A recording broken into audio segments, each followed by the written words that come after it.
이제 7월 되고 나서, 지금 이제 7월이 됐잖아요. 7월 되고 나서 공인중개사 시험을 계속 해야 되는지 말아야 되는지 고민하는 분들이 많이 계실 텐데, 저는 개인적으로 절대 포기하면 안 된다라고 말씀드리고 싶습니다.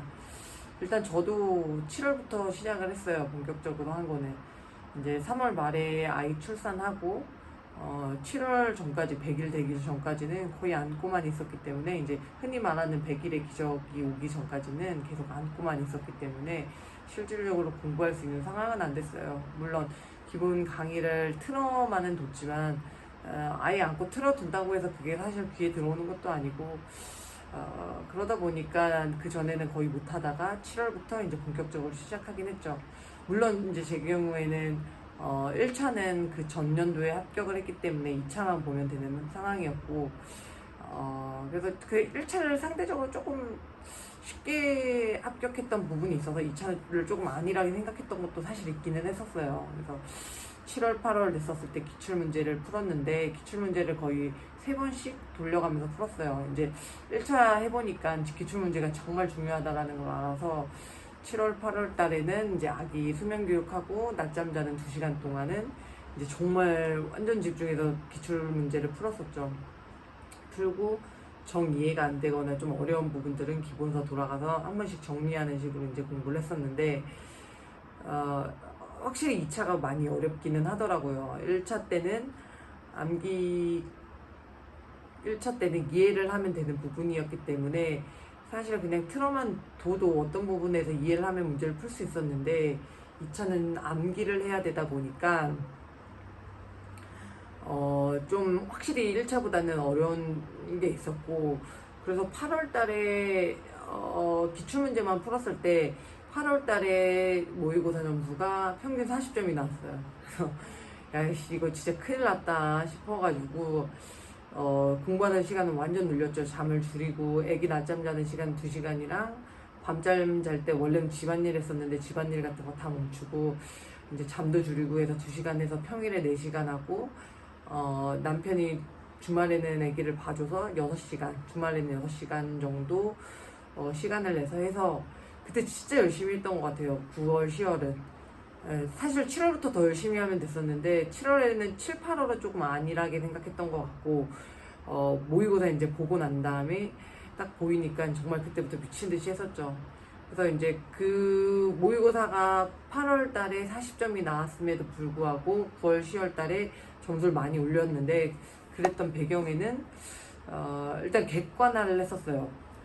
시험 봤었을 때 점수가 진짜 안 나오는 게 등기법이었었거든요. 세법은 아예 안 했었고, 나는 분명히 안다라고 생각했는데 계속 문제가 안 풀리는 거예요.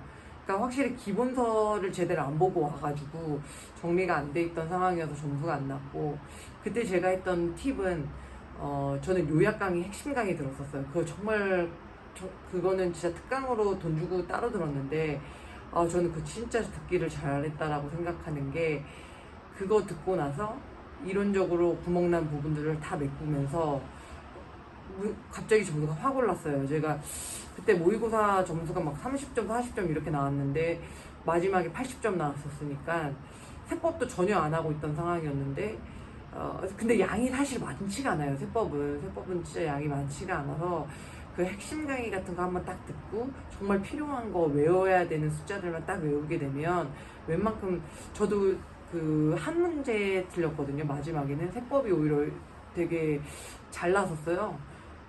그러다 보니까 세법은 절대 포기하지 말고 핵심 강의 같은 거 들어서 딱 요약한 그 부분만 외우면은 좋을 것 같고, 등기법도 저는 가장 취약했기 때문에 점수를 하다 보니까 확 올랐었어요.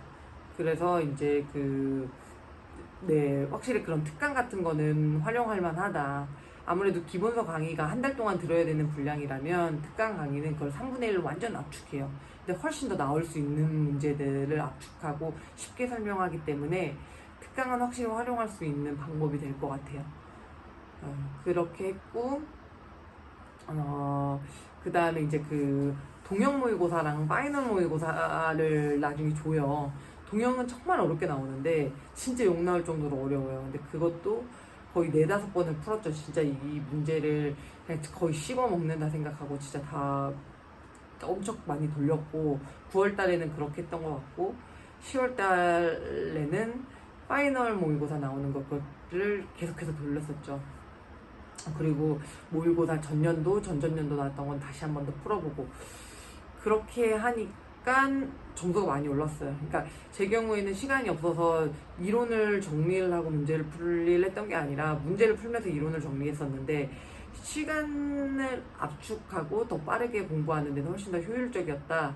대신 이제 좀 힘들죠. 왜냐면 모르고 문제를 계속 풀다 보니까 멘탈이 나가는 것도 좀 많은데 그래도 그걸 잘 잡고 하게 되면은 저는 확실히 네, 도움은 많이 되고 더 빨리 점수를 올리는 방법이 되지 않나라고 생각합니다.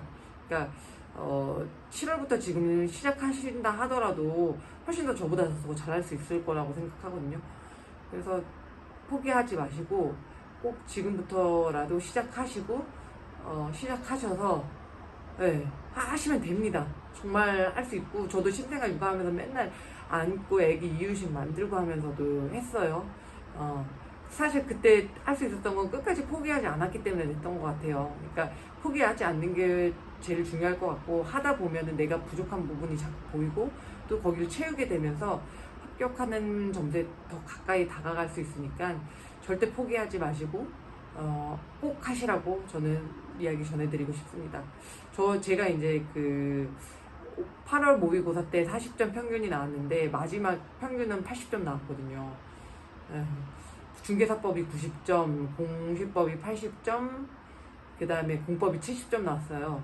공법은 정말 안 돼요. 공법은 아무리 해도 진짜 점수 나오기 힘든데 나도 공법은 마지막에 문제 풀면서도 이거 망했다, 이거 꽈락 되겠다 싶었는데 70점 나오더라고요. 그냥 공법은 내가 문제를 알아서 푸는 게 아니라 알고 나서 푸는 게 아니라 내가 확실히 아는 지문 하나만 있으면 그거 찍어서 그걸로 맞는 거예요. 나머지 4개 몰라도 내가 하나만 알면 되는 그런 느낌으로 정말 70점 받았거든요. 그러다 보니까 하면서 이거 진짜 어렵다라고 생각해도 이거 이렇게 해서 되겠냐라고 생각해도 점수는 또 잘 나올 수 있으니까 절대 포기하지 마시고 기출문제, 동형 모의고사, 파이널 모의고사, 부족한 부분은 특강 들어가서 메꾸는 방법 등을 활용해서 꼭 점수 만드실 수 있으니까 네, 하시기를 바라겠습니다. 네.